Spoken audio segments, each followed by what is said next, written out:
नमस्कार दोस्तों, धर्म रहस्य चैनल पर आपका एक बार फिर से स्वागत है। आज हम लोग दो अनुभव लेंगे।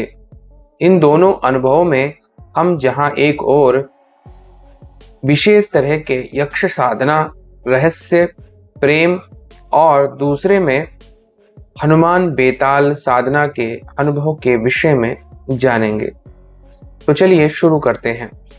सबसे पहले हम अनुभव को पढ़ते हैं। नमस्कार गुरुजी, मेरा नाम और मैं मुंबई से हूं। अगर आप वीडियो बनाते हैं तो कृपया मेरा असली नाम और पता गुप्त रखिए, क्योंकि मेरे पास इसका कोई प्रमाण नहीं है।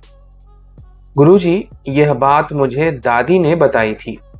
गुरुजी, मैं एक शाम डेना दीदी का अनुभव भाग 3 सुन रही थी। तब मेरे बगल में मेरी दादी भी बैठी थी।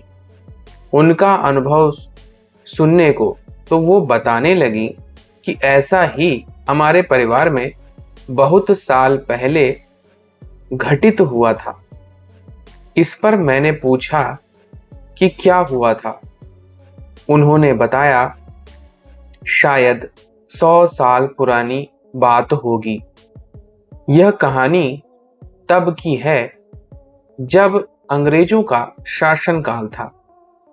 मेरे परदादा के 2 चाचा थे। असल में वो जन्म से स्त्री रूप में पैदा हुए थे। उनका नाम मीरा था। बचपन से ही वो लड़कों जैसे बनना चाहते थे। वो हमेशा से चाहते थे कि काश वो लड़के होते। बचपन से ही वो, उनकी बहनें अपनी दादी से महाभारत और रामायण सुना करती थी। जैसे जैसे वह 17 वर्ष की हो गई, उनका व्यवहार लड़कों जैसा ही रहा। घर का थोड़ा काम करती, बाकी लड़कियां सजती संवरती, चूड़ियां पहनती, मेकअप करती, अपने बालों में फूल लगाती। पर मीरा को लड़कियों वाला कुछ भी अच्छा नहीं लगता था। यहां तक कि उन्हें लड़कियों की ड्रेस भी पसंद नहीं थी। उन्हें शर्ट पैंट बहुत अच्छी लगती थी। वो शिवाजी के यानी शिव जी के सामने यही बोला करती थी कि उन्हें लड़का बनने का मौका देकर उनकी मदद करे। घर वाले उनकी इन हरकतों से परेशान हो गए थे। एक दिन गांव में एक साधु आ गया। घर घर जाते जाते वह हमारे घर भी आ चुका था।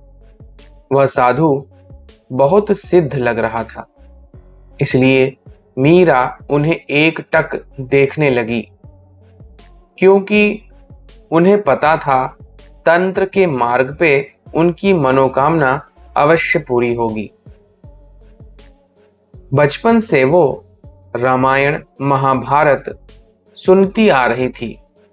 वो साधु कुछ दिन के लिए गांव में रुकने वाले थे। जब उन्हें यह पता चला तो वह उनके रहने के स्थान पर चली गईं। उनको प्रणाम करते हुए कहा कि हे गुरुदेव, आप तो बहुत सिद्ध लगते हैं। कृपया अपनी सेवा का कोई अवसर प्रदान करें। वह सत्य में सिद्ध व्यक्ति थे। उनके वहां आने का प्रयोजन भी वह जान गए थे। उन्होंने कहा, ठीक है गुरुजी। फिर वो रोज उनकी सेवा करती। फिर एक दिन उनकी सेवा से प्रसन्न होकर उन्होंने कहा कि हे पुत्री, मैं तुम्हारी सेवा से प्रसन्न हूं। तुम क्या जानना चाहती हो? तुम यहां क्यों आई हो?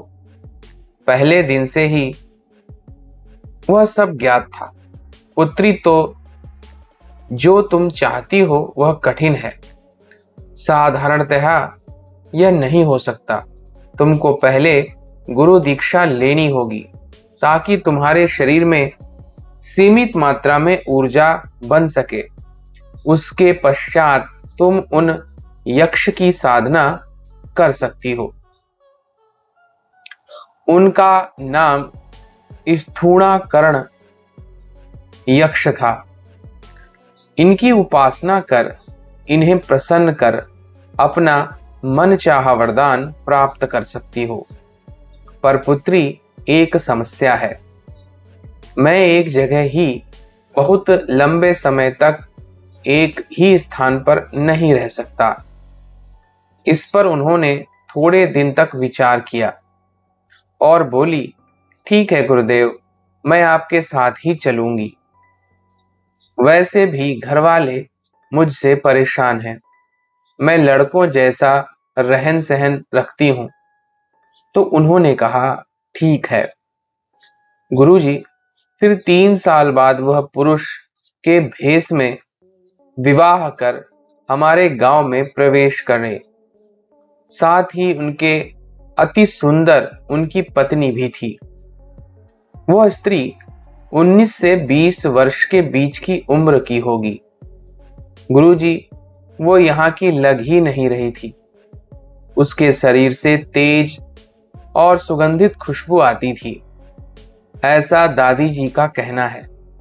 सब लोग हैरान थे कि वो स्त्री से पुरुष कैसे बनी और इन्हें इतनी सुंदर स्त्री, वो भी पत्नी के रूप में, कहां से मिल गई। कुछ दिनों में वो घर वालों के साथ अच्छे से घुल मिल गई। घर के सारे काम चुटकियों में करती थी। उनकी पत्नी का यौवन इतना आकर्षक था कि सभी गांव के लड़के उन्हें देखते मानो उन पर कोई वशीकरण प्रयोग किया गया है। गुरुजी, आज भी ये बातें होती हैं। लोगों ने उनसे पूछा, इतनी खूबसूरत पत्नी और पुरुषत्व कैसे मिला? तो वह यही कहते थे कि उन साधु बाबा की महिमा है। फिर 5 साल बाद उन्हें 2 बच्चे भी हो गए, लड़का और लड़की। वो लड़का ही हमारे दादाजी हैं। फिर ऐसे ही कई साल बीत गए। दोनों बच्चे बड़े हो गए। समय के साथ दादा तो बूढ़े हो गए, लेकिन उन पर समय का कोई प्रभाव नहीं पड़ा, ऐसा दादाजी का कहना है। गुरुजी, अब ये झूठ था या सच, यह तो भगवान ही जाने। इसीलिए आपको कुछ दिन पहले ईमेल से यक्ष के बारे में पूछा था।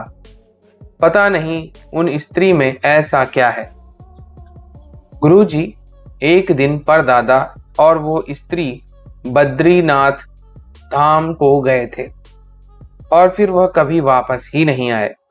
उनकी आयु तब 50 वर्ष थी। फिर एक दिन दादी उनकी अलमारी साफ कर रही थी, तब उनको एक डायरी मिल गई। उन्होंने उस डायरी में सब लिख रखा था कि कैसे उन्हें पुरुषत्व हासिल किया। गुरुजी, उन्होंने लिखा था कि 1 साल स्त्री से पुरुष बनने के लिए गुरु मंत्र का अनुष्ठान उन्होंने संपन्न किया। फिर अगले वर्ष स्थूणाकर्ण यक्ष की साधना 1 साल तक इन्होंने की। इनकी साधना में एक भी कमी नहीं होनी चाहिए। बहुत सावधानी से यह साधना संपन्न करनी चाहिए। कहते हैं कि इन्हें उस साधना में बड़े डरावने अनुभव हुए थे। इस साधना में कम से कम 1 साल ब्रह्मचर्य मानसिक, वाचिक और कायिक अनिवार्य रूप से है। उन्होंने वो साधना तो नहीं लिखी थी। फिर उन्हें यक्ष की सिद्धि मिल गई और उन्होंने पुरुषत्व भी प्राप्त किया। फिर उन्होंने 3रे साल से अप्सरा साधना की और उसे प्रत्यक्ष किया। गुरुजी, क्या यह संभव है कि स्त्री से पुरुष होना? और गुरुजी, वो यात्रा से कब लौटे? क्यों नहीं होंगे?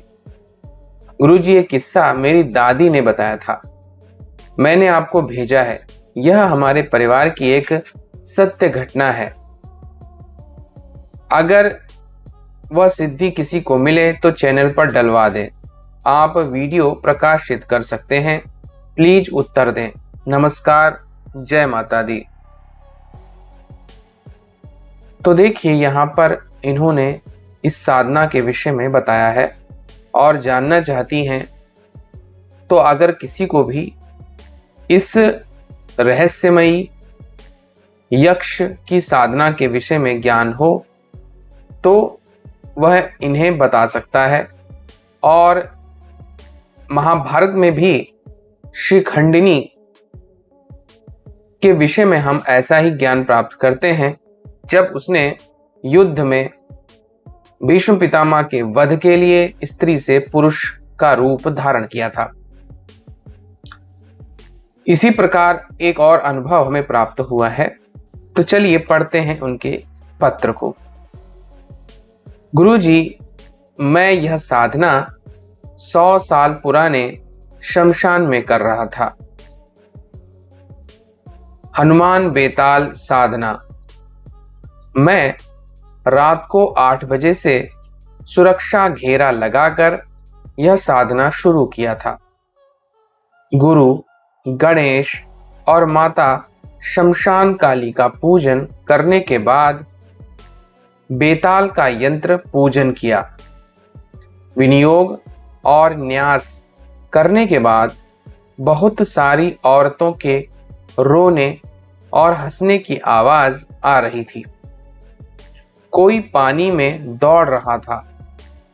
गुरु मंत्र का एक माला जप करने के बाद सब कुछ शांत हो गया और फिर मैंने बेताल का मंत्र चालू किया। आधा घंटा बाद फिर से वही अनुभव शुरू हो गए।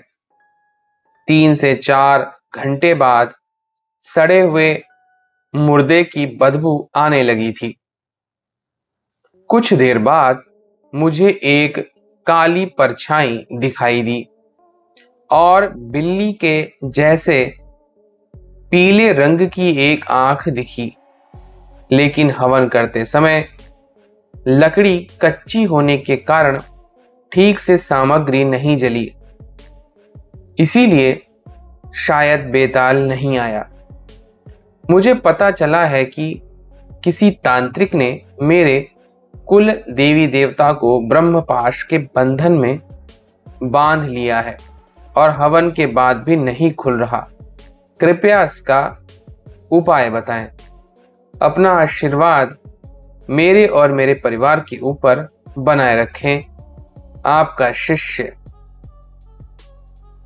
तो देखिए यहां पर इन्होंने हनुमान बेताल साधना की और उसका अनुभव इन्होंने यहां पर बताया है। रही बात देवी देवताओं के बंधन की, तो अगर किसी प्रकार कुल देवी देवता बंधन में हो तो आपको फिर से किसी उपयुक्त स्थान पर कुल देवी देवता को स्थापित कर उनका विधिवत पूजन करना चाहिए और उनका आवाहन करना चाहिए। उसके बाद वहां पर एक कवच से उनकी पूरी सुरक्षा करनी चाहिए और इस प्रकार जो उनका एक अस्तित्व रूप किसी जगह बंध गया है, दूसरा स्वरूप उस स्थान पर फिर से जागृत हो जाता है जिस स्थान पर आपने उन्हें नए प्रकार से स्थापित किया है। उस स्थान पर अब हमेशा देवी अथर्वशीर्ष का पार्स गुरु मंत्र का जाप अवश्य करते रहें ताकि वहां की ऊर्जा हर प्रकार से बंधन मुक्त रहे और कोई उस पर जाकर वहां कोई ऐसा कार्य ना करने पाए, इसका ध्यान रखें। तो ये थे आज के 2 अनुभव। अगर आपको पसंद आए हैं तो लाइक करें, शेयर करें, सब्सक्राइब करें चैनल को। आपका दिन मंगलमय हो। धन्यवाद।